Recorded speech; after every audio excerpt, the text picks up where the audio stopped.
Alright YouTube, it's Dez, the Auto Tech, back for another one.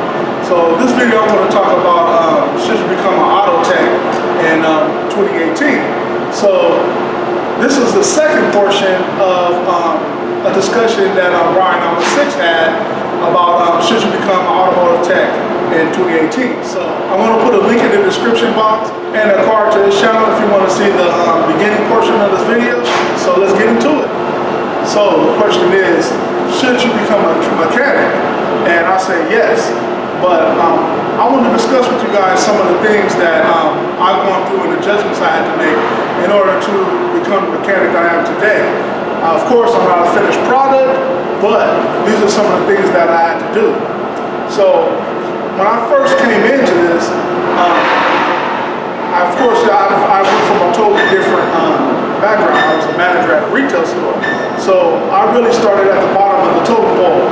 I went from telling people what to do to being told what to do. So some of you guys out there, you might have to be a little humble when you get in this, because you're going to be sweeping floors, you're going to be mopping, you're going to be grabbing parts, you're going to be grabbing tools for me it was for Brian number 6, but during that time period I was in school, so anything he would do I was ducking my head in under the hood and basically getting any kind of knowledge. What is this part called? How does it function? And during that time at school I was getting the education on certain parts or certain anatomy of the vehicle.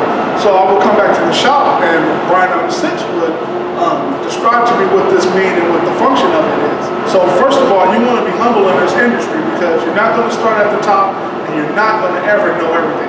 So number 2 is you have to be accountable for what you do. So when you're working in a big corporation, any accidents or anything that goes wrong, of course the corporation is going to fix it for you, and you may just get written up. Well, in the automotive field, if you make a mistake, you can quite possibly be fired for a big mistake that you made. So you have to be really accountable for what you do. Let's say you forgot to put oil in the car and started it up and you blew the engine. Guess what? You're fired. So the accountability level and the risk of making a mistake the stakes are high, just so to speak. The stakes are very high when we're doing this work. So I recommend you get the best education you possibly could and pay attention and be humble to advice. If you listen and learn, you can learn a lot from a tech that has been in the game for 20 years, 15 years. They've done it and they've been through it before. So don't always reject the advice from senior techs. It can be helpful to you, and it can make you a better tech.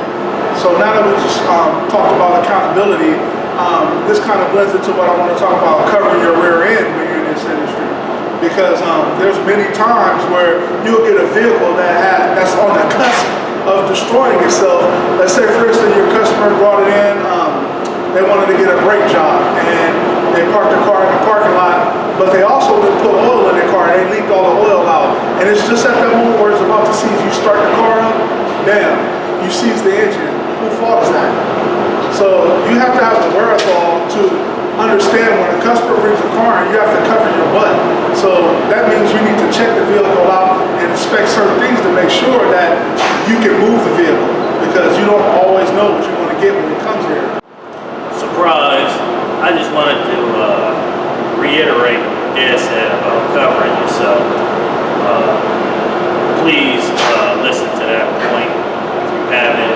You are planning on getting into this business or thinking about opening up a shop of your own, because it happens a lot where you could potentially get blamed for something.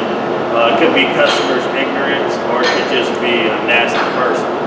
A lot of times when we have a car in the parking lot, we'll pop in and check pull the dipstick out and make sure it has oil before we even start it and bring it in. If you can't start it for some reason to check, we'll push it in until we get a chance to be able to start it. Maybe the battery is dead or something like that, but we'll push it in, and before we start it, we'll check that over, because a customer could have been driving around with no oil in the car for 3 months on the verge of completely ruining the motor. And from the time it took you, it wasn't them that ruined the motor. They've been driving on it for 3 months with no oil.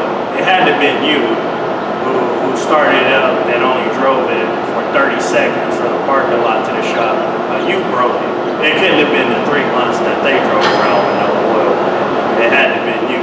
So that's kind of how the mentality is for most customers. Remember, if anything happens, it's always your fault.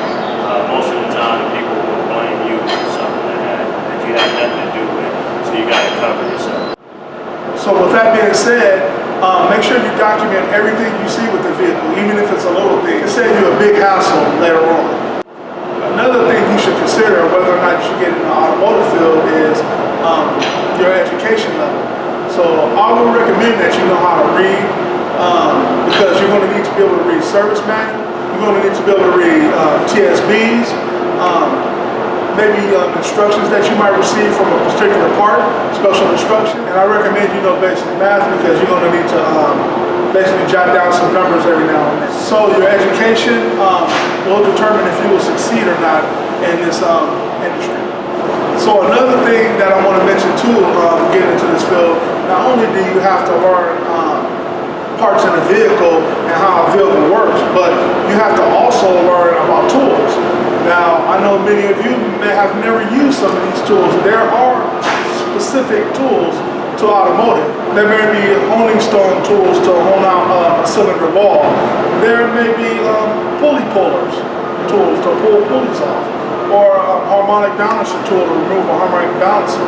There are different tools that you may not have used in your conventional ratchet and sockets. Another one, even a fuel line disconnect tool. I mean, you don't use these tools every day. So identifying these tools and being able to use them when applicable in a proper manner is another thing that you may have to learn in order to be successful in this industry. So I want to talk about one of the cons of it. You might not like this. I mean, you might be going fine and love doing what you're doing and there's no big problems, and then you get that one job that kicks your butt and you have that sleepless night and you're thinking about the problem and you can't figure it out, or you have this deadline you need to make and you don't know how you're going to get it done. You're going to get into a space where eventually you're going to get into a situation where it's not going to be comfortable. I had a situation where I put in a motor inside of a Nissan, and the motor was bad from the place we bought the motor from.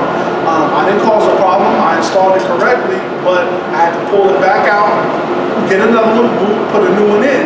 So when you get in that situation where you have to do something that's uncomfortable for you, things are not going so smoothly, you have to ask yourself, could you take it? Is your skin thick enough to be in this field? So that's another thing to think about. Self-evaluate yourself and see if you actually can fight through the tougher time, because you do have to have a thick skin in this industry. And speaking of thick skin, you may run into that one customer that might have an insane deadline on you. You lose sleep, you rush and do your best to get the job out. You call them and tell them the car is done, and they can't pick up the car until 3 days later, or they're out of town, or some reason they can't pick up the car now. When you just lost sleep, you just bust your butt in order to get their vehicle out for them on a deadline that they put on you. So yes, you have to have a thick skin and be able to not lose your mind and quit, because the customer has some unrealistic expectation on how fast you can get the car done.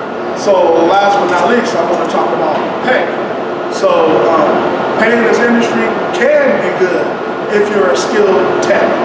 So I don't want you guys to get the idea that you can just jump into the automotive field and yeah, you're going to get paid a lot of money. Your skill level in this industry will dictate how much money you can make. So I recommend you get as much education, as much knowledge as you can. Pick every mechanic's brain that you can in order to make yourself a more valuable commodity, because this industry is very much skill driven. So your skill level will basically dictate how much you get paid. I also recommend that you guys learn as much as you can about every system in the vehicle, because the more you know, the more you can get paid. If you're only specializing in one portion of the vehicle, let's say for instance you're a brake specialist, you can lose a lot of money because you don't know anything about AC or you don't know anything about the engine. So I recommend that you learn every system that you can in the vehicle, because all you're going to do is increase how much you get paid, and you also want to increase your value to the shop you work at. So me being in this field for 4 years, I would recommend to somebody else to get into this field. I was in a field before where you were basically a rock and they can throw you away anytime. You're not a valuable commodity. But in the automotive industry, if you work your way to a certain level, you become a diamond, and nobody can just throw away a diamond. You're too valuable. So I always would recommend getting into a field such as this because you're skilled labor and nobody can take that from you. So this is Des the Auto Tech. Thanks guys for watching. Please like and subscribe. And also want to say thank you guys for your support of my videos. I really appreciate that. And keep the comments coming. And see you guys again.